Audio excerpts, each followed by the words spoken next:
of the state of your business today? And depending on when you're watching this, if you're watching us live, you're watching the video, or listening to the audio version of this conversation that I'm about to have with Dr. Richard Kaye, will determine kind of where things are at in the world. There's no question. The pandemic, of course, has changed everything. So I really want you to think about the state of your business in the post-pandemic world versus what things were like beforehand. Give that some thought as we have this conversation, because today we're really going to dive into how you can actually make your business thrive in this post-pandemic world.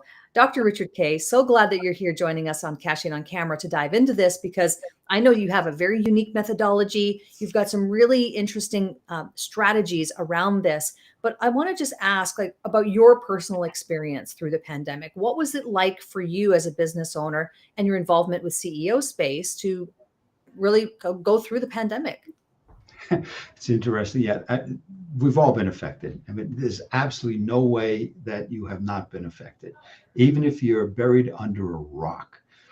At CEO Space, Sheryl, we used to do live events. We used to do several events a year. And one day we got a call. It's a global organization, two calls, one from Paris, one from Italy, saying, we can't get on an airplane. We began doing Zoom. I'm sorry, I got messages coming in here. No, that's okay. Turn them off. I can't hear you. But you know what? And that's what happens when we do live. Anything can happen. Exactly. We welcome it. It's all good. It's very important. It's telling me my Google Drive isn't updated. You know, who cares? These are the important things. I love it. So we're a woman-run organization. September is CEO, president, and Ellen is vice president. And they scrambled, and over 48 hours, because when we were supposed to do the event, created the first live Zoom event. And we emailed everyone, hundreds of people back then, saying, hey, here we are on television. And the organization is thriving through that.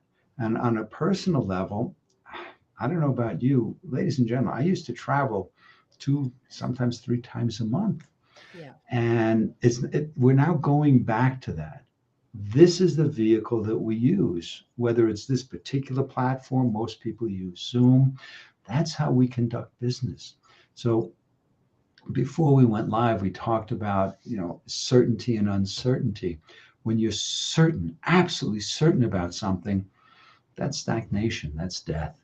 We have to expand and grow. I want to dig into that a little bit more, because on the surface of that statement, there's no growth in certainty. One would presume that was, maybe having certainty would be a good thing. But in your opinion, having certainty is almost a detriment, correct? Absolutely. Sheryl, there's an old saying that if you do what you've always done, you're going to get what you've always gotten. You're certainly familiar with that. Yes. That wasn't true in the past. It certainly isn't true now. And let's use CEO Space as the metaphor here. If we were saying, hey, come to Dallas, we're going to have an event. It's like, what happened? So the certainty of knowing what you do may bring comfort. And Tony Robbins is the first one I've heard who said that the quality of your life depends on the level of uncertainty you can tolerate. If you're in a relationship, you have a certain level of certainty, but thank God for all the uncertainty that's there. That's what makes life more enjoyable. So we have a baseline that we can call certainty. For people who go into an office, you go into the office and you do, but every day is different. And relationships are the best example of uncertainty. Thank God they're always different. They get boring if they're always the same. I want to give an example of an email that I received today. I'm not going to name names. I won't get into the specifics of this situation, but it's someone who's close to me who sent me a long email today about the state of her business, and it's not in good shape. And it's someone who is really thinking of, closing down, closing up shop, that sort of thing. And the idea that led, the reason why that it's at the situation is the way it is because things were a certain way. There was a lot more certainty, I think, in her business before the pandemic, and then everything dried up. And now as things are kind of getting back, like you said, we're getting back into live events and things are kind of starting to move in a different direction, slowly, mind you, but still going in that direction, the people aren't coming back. It's completely dry. And so I wonder what kind of advice you would have for her or many, many other business owners who are finding that their businesses dried up after the pandemic, because how can they make things get back to where they were, or will they ever get back to where they were? How can they thrive? And I think I'm leading you toward your methodology. So many people lived in scarcity, and many people still do live in scarcity. There's not enough. It's me, me, me, me. And if that person has a client, they're not coming into me. So I want to harm or put that other person out of business. Now, we've seen some of that stuff. People today, the whole vibration of the whole planet, in my experience, is raising. That people are expressing more about collaboration and cooperation. I'm going to share a story with you, and we don't need to know who this person is. Don't even need to know what her business is. I'm a retired chiropractor, and as Tony Robbins says, this is not to impress you, but to impress upon you. I was famous in San Diego, 6:30 News, morning television talk show, San Diego Tribune, Los Angeles Times, PBS special about me. And I was younger, so I believed all that stuff. Over the 9 months following my first program at CEO Space, my practice doubled. I stepped into collaboration and cooperation, which was a relatively new model to me. So if whoever this person is happens to watch this, you may want to send it to her. I learned about this stuff that today we call joint ventures and alliances. We didn't have that language 2 decades ago. So I said, okay, who is in the same space as I, meaning quality of life, that we can share prospects, we can share clients, we can share people. So I called massage therapists, I called acupuncturists, I called people, took them to lunch, spent a lot of money and time at lunch. But what happened is we wound up serving more and more people. And Sheryl, it got to a place one day, I said, who is the most obtuse kind of person? I called an orthopedic surgeon. And I don't remember his name, so I'll make up a name. I said, Jack, same conversation. I took him to lunch, and we started serving more and more people by referring to one another. And here's the key, ladies and gentlemen. Make certain that you don't step into scarcity and steal that client. Now, Right. you might say, okay, I'm not a doctor, I can't do that. Well, there's a friend of mine who was a home inspector. At the time, home inspectors, I think, were earning like, I don't know, $45,000 a year. Same model. Who did he decide to joint venture with? HVAC, heating, ventilating, and air conditioning people, gardeners, landscapers, roofers, etc. So they worked, and he went to $1 million a year, and now he teaches people how to do this. So you don't have to be a doctor, you don't have to be a home inspector. Every single business, you can find someone to collaborate and cooperate with, serve more people, which is the key, and oh yes, make more money. I love it. And I totally agree with that. In fact, I think back on any level of, success that has brought me even just to this point. If I think back on what has actually led to the most reward in every sense of the word, it has stemmed from relationships. It has stemmed from Exactly. collaborations and joint ventures and meeting people and networking. And I think you and I both agree, right? That the networking is, work is your net worth. It really is about that. It isn't because I had a fancy marketing funnel on automation. It's Mhm. not because of, running ads and all these different tactics that sometimes people get caught up in. It was really from talking to people. I mean, it's just as simple as what you just said. Have Let's have lunch, let's talk, let's discuss, let's build a relationship, which leads to more opportunities. Business opportunities is really where it's at. And It so is. I agree with that. Yeah. And then, I mean, that takes me off in a whole different place. We are all on networking events today. How do I know? Because you're watching this, right? So you're all on networking events. Yeah. And how many times, and I was on one earlier this morning, and within a heartbeat after the chat in the Zoom went on, here's my name, here's what I do, buy me, buy me, buy me, buy me. Oh, geez. Yeah, it's like, really? Yeah, You no. mentioned something so vital, and that's build relationships first. No one wants to buy you just because they know your name and what you do. And I say you mean your product or service. So, ladies and gentlemen, build relationships today, taking people to lunch is a different thing, but online and follow up with people. A friend of mine, I live in Taos, New Mexico. It's small town. It's 5,000 people here. And Lee owns a restaurant. And when COVID hit, all the restaurants all over just shut down. Yeah.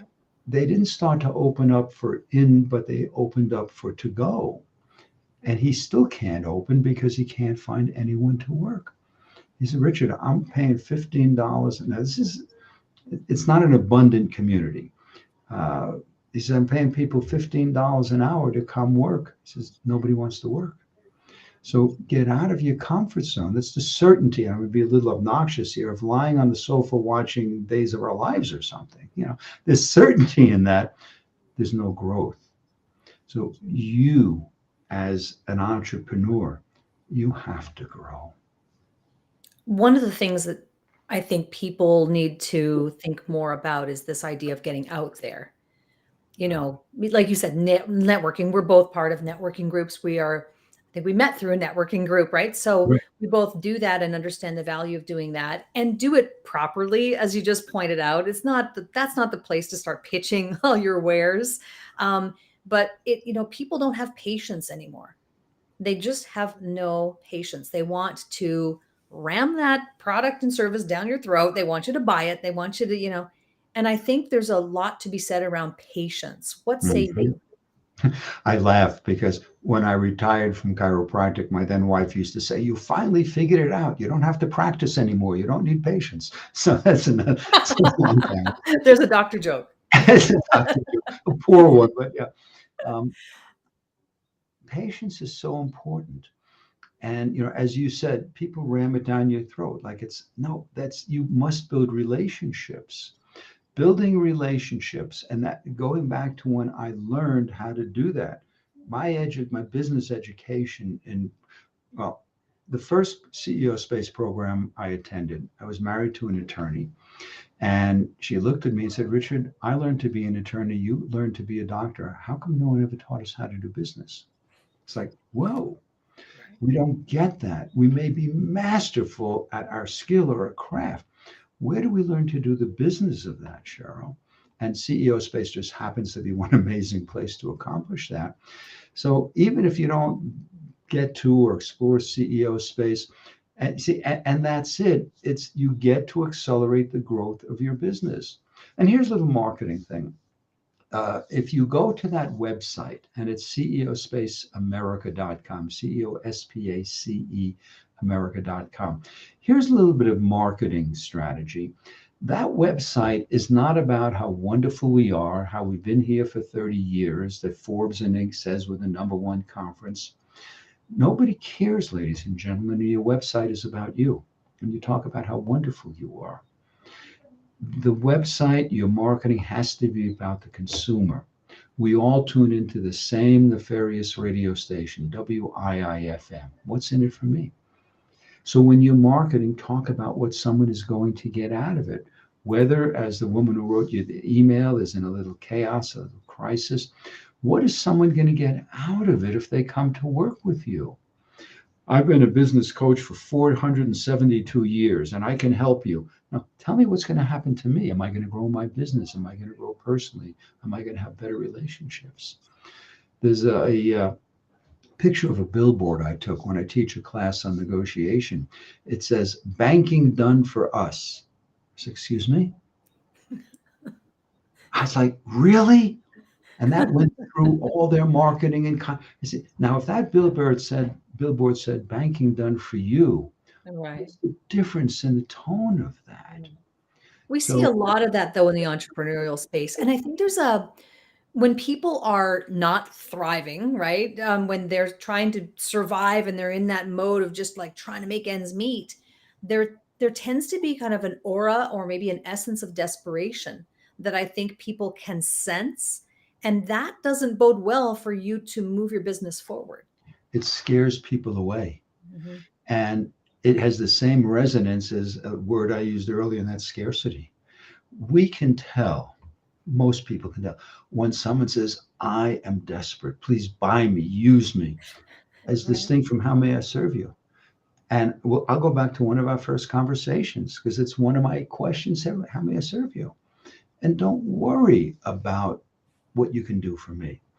When you show up, ladies and gentlemen, to serve other people, I mean, who would you rather play with?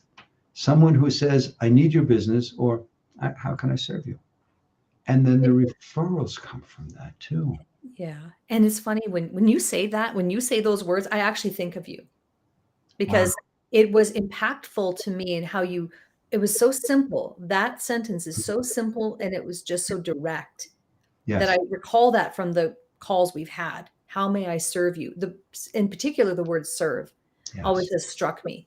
And so obviously these are things that you do at CEO space and how your mentorship and all that works. And so I would definitely encourage people to go and check out CEO space and the good work that you're doing there. I wanted to kind of dig into this planning methodology or strategy that you have, the pandemic one. Can you explain what that is all about? Yeah, it's kind of the stuff we talked about, Charlotte, stepping out of the past. If we embrace, and I'm going to use my friend who owns the restaurant, the same thing, having a cadre of waiters and bus people, it's not going to work. It will ultimately go out of business. Change your thinking. As Zig Ziglar used to say, many people live in stinking thinking. We can't function the way we used to. The biggest thing is step into the collaboration and cooperation and seek new venues. You asked me earlier, how's it affected me personally? Is I'm now doing things in addition to what I used to do, between doing personal coaching and mentoring and helping people become best-selling authors and having them get stage learning how to interview and talk in sound bites. I never did that before. And that's just my personal story. And where did I learn that? By hanging around with top level entrepreneurs. There's an old saying in real estate, if you've got the most expensive house in the block, it's wrong. Same thing in business. If you're the smartest one in the room, you're in the wrong room. That's right. So Yeah, that's right. hang out with people who know more than you and are willing to share the changes. Yeah. I'm going to put your email up on the screen so that if anyone wanted to reach out to you by email, Thank Richard, you. they could do so. Yes. And I'd also love for you to share, there's a resource that you offer, including 5 tips, the Uh, secrets of empowering, sorry, negotiation. Can you tell us a little bit about that? I teach a program on the secrets of empowering negotiation. And here's a typical example. I was on a networking program and someone said to me, why don't you give stuff away? Now, my first reaction was, huh? Why would I do So that? I created a form where it's a 13-page PDF rich with 5 powerful negotiation tips, how you can change your life. And I want to make a distinction, Cheryl. Most people have never learned how to negotiate. They don't know how to do it. I grew up negotiating by the seat of my pants. I thought I was pretty good at it until I began to study and learn. I've studied with some of the masters. And most people have a perspective of negotiation as I win and you lose. Yeah, that's what most people look at. I used to teach level 2 of negotiation. I win and you win. And people say that's really good. Then I stepped into level 3. I win, you win, and our cohort wins. And then 4. I win, you win, our cohort wins, and humanity wins. I What love would that. happen, Cheryl, if we lived our lives, not just in negotiation, but in every communication, every transaction? What's the bigger picture? We would not have this stuff that's going on in the world today. We would not have this. That's all coming from chaos. It's all coming from scarcity, rather. It's all coming from scarcity. In the Russia thing, it's only about one thing. It's about oil. Ukraine's got oil. And if we were to work together, and I'm not going to go political, don't worry, but if we were to work That's together, okay. there's enough for everybody. Yeah. So that's what these 5 tips on communication are about. And there's going to be a link, I suspect, that you can download it, and it's free. So it's Yes, no and credit we can card. put the link. Yes, we can definitely put the link in the comments, depending on where you're watching this, and if you're listening to it, certainly you can reach out to Richard and get that. One thing I wanted to ask you before we wrap up is that, we do a little segment here called Stop Marketing Like It's 1999. And you kind of alluded to it a moment ago. Like when you were a doctor, you probably didn't have to do a lot of the No, visible things that we're doing today. Um, and so I wonder, what is a tip, a tool, a tactic, something that's working for you to, as you put yourself out there and you're visible, what's really working for you from a marketing perspective today in this post-pandemic world? great question, because back then when I was practicing, we didn't have the internet. The computer was for writing reports and doing the back end stuff. Be visible, podcast, webinars, and stop trying to sell to people who don't want your product and service. There are and it doesn't make a difference what. I mean, I was a chiropractor. I wasn't going to market to people who were so ensconced in the medical model. Yes, can they use my services? Yes. And sometimes I did outreach to them, and I did that, like, for example, through calling an orthopedic surgeon. So, ladies and gentlemen, know who your market is. You're not a market for everybody. There are people who have no desire to use your services. So the invitation is, know your cohort, know who you are selling to, who's the ideal person, and refine and define your market. You'll have a deeper reach. And by the way, the peripheral will show up and ultimately discover you. Just do it gently and come from that place of service. How can I serve you? What is someone going to get out of your product or service?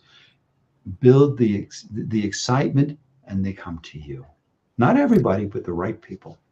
Yeah. And I think that's a perfect place to end, right? It is, how can you thrive in the post-pandemic world and your business? It's exactly everything that Richard just mentioned. So I love this great conversation. Would love to have you back sometime, or maybe we can do another one where we talk more deeply about negotiation. Oh, that would be fun.